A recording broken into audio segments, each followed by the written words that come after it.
मुझे भागना पड़ेगा तुमसे। मुझे कुछ हो गया है नूर, मुझे ऐसा कभी महसूस नहीं हुआ था। मोहब्बत करने लगा हूं तुमसे। मैं अपनी बीवी से तलाक लेना चाहता हूं जो 3 साल से कोमा में है।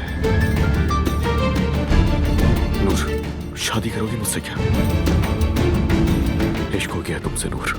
मैं वादा करता हूं कि तुम्हें खुश रखने के लिए अपनी पूरी जान लगा दूंगा, मगर तकलीफ नहीं होने दूंगा। तुम यहाँ बैठो, मैं जाके बात करता हूँ सबसे। तुमने उस नौकरानी की खातिर मेरी बेटी को तलाक दे डाली? बस! नूर, मेरे निकाह में है।